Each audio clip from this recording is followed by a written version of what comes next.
इंसान को ज़िंदगी गुजारने के लिए कुछ ना कुछ काम करना पड़ता है, और ताकि पैसे कमाए जाएं वगैरह वगैरह।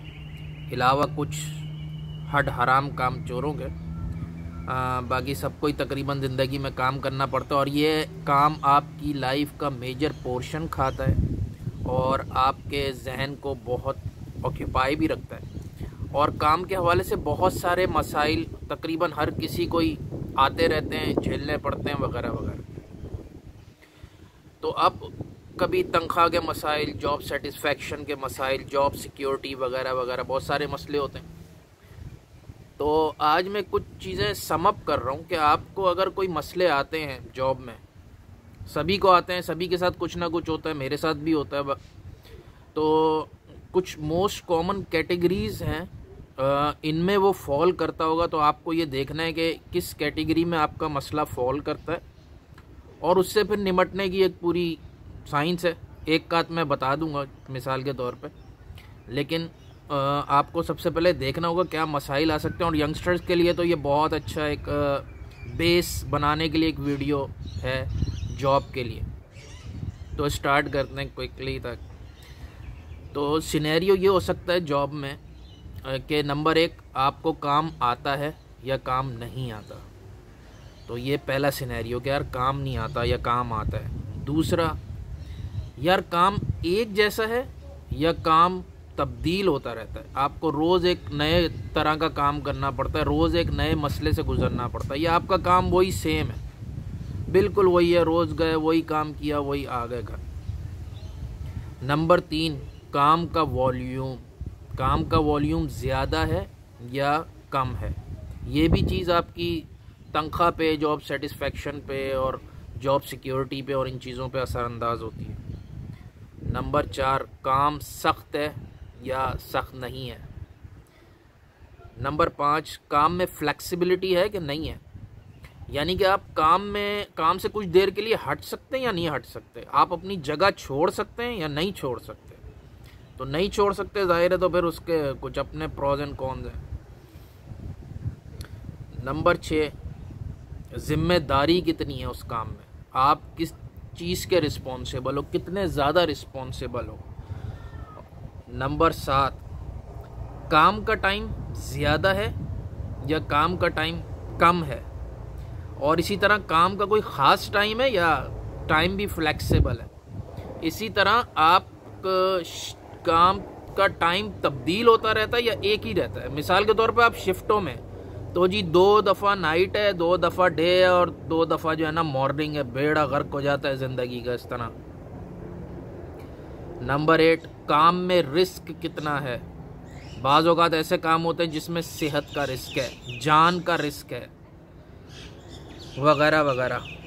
नंबर 9, काम सर पे सवार रहता है 24 घंटे, या बस जब आप डन होके आ जाते हो तो बात ख़त्म हो जाती है।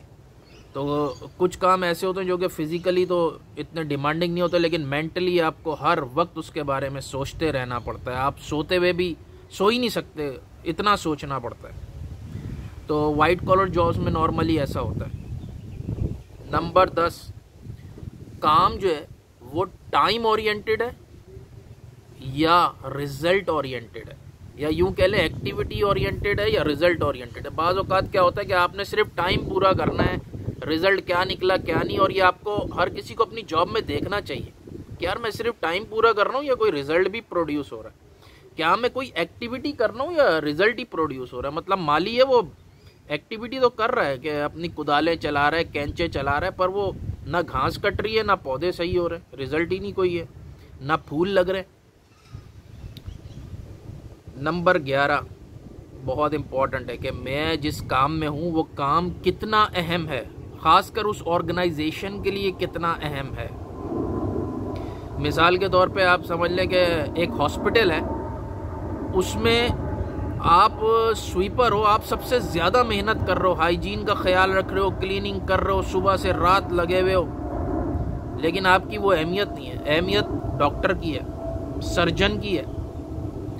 तो अब उसी जॉब में लेकिन ये देखना पड़ता है कि डॉक्टर के 24 घंटे जहन पे सवार होगा, और इमरजेंसी कॉल भी हो सकती है, उसको टाइम की भी वो देनी है, जहन पे सवार की भी बर्बादी देनी है। लेकिन यह है कि आपको ये देखना पड़ेगा कि आपकी ऑर्गेनाइजेशन या डिपार्टमेंट में आपके काम की क्या हैसियत है, आपकी क्या हैसियत है। नंबर 12 और लास्ट है कि आपको ये देखना है ये काम कितने और लोग कर सकते हैं। जो आपका स्किल है वो कितने और लोगों के पास है। हर कोई कर सकता है, तो जाहिर है इस जॉब में आपको सेटिस्फेक्शन भी कम मिलेगी, पैसे भी कम मिलेंगे, अपॉर्चुनिटीज़ भी कम ही मिलेंगी। तो आपको अपना एक कोई ऐसा स्किल सेट क्रिएट करना पड़ता है कि अब ये बिग कैटेगरीज थी, इसमें अब आप मसला अपना डिफ़ाइन करेंगे और फिर उसका हल करेंगे। तो एक मसला ऐसी उठाते हैं जल्दी से और उसका मैं हल थोड़ा सा तजवीज़ कर लेता हूँ कि फ़र्स्ट करें। सबसे इम्पॉर्टेंट है, यंगस्टर के काम की बात है, इसलिए सबसे पहला पॉइंट कि काम नहीं आता आपको। अब अगर आपको काम नहीं आता तो जाहिर है आप सीखेंगे, इसके अलावा तो कोई चांस नहीं है। लेकिन इस दौरान आप और क्या करेंगे? जब काम नहीं आता, आपने एक ऑर्गेनाइजेशन ज्वाइन की और आपको काम नहीं आता, अभी आप सीख रहे हो, तो इस दौरान आपने ये करना है कि मेहनत करनी है, नंबर 1। नंबर 2, डिसिप्लिन का ख्याल करना, यानी कि आप काम भी नहीं आता, लेट भी आ रहे हो, ये उन पे जचता है जो कि कंपनी की मजबूरियां हैं। जो लोग वो लेट आ रहे हैं, तब लेट जा रहे हैं, जो उनका मूड हो रहा है कर रहे हैं, आप पे सूट नहीं करता। आपको उस दौरान इस मसले से निपटने के लिए डिसिप्लिन कायम रखना पड़ेगा। ओबीडियंस, आपको काम नहीं आता और आप में ओबीडियंस भी नहीं है, आप बॉस को आंखें दिखा रहे हो, उनको समझा रहे हो और नहीं जी ये तो मैं नहीं कर सकता, ये तो मेरे जॉब डिस्क्रिप्शन में ही नहीं है, और ओबीडियंस से उसको कवर करो। जी सर। और क्विक लर्नर बनना पड़ेगा और क्विक इन डूइंग, यानी कि जब आपको काम नहीं आता लेकिन आपसे कुछ कहा जा रहा है, भाई वो जल्दी कर दो, अब उसको भी लेके उसको ऊपर बैठे हुए अंडे दे रहे हो। तो आपको अपना ये एक पॉइंट नंबर 1 का था, मसले का समझे किसी तरह हल आप, यानी कि उससे कैसे निमट सकते हो।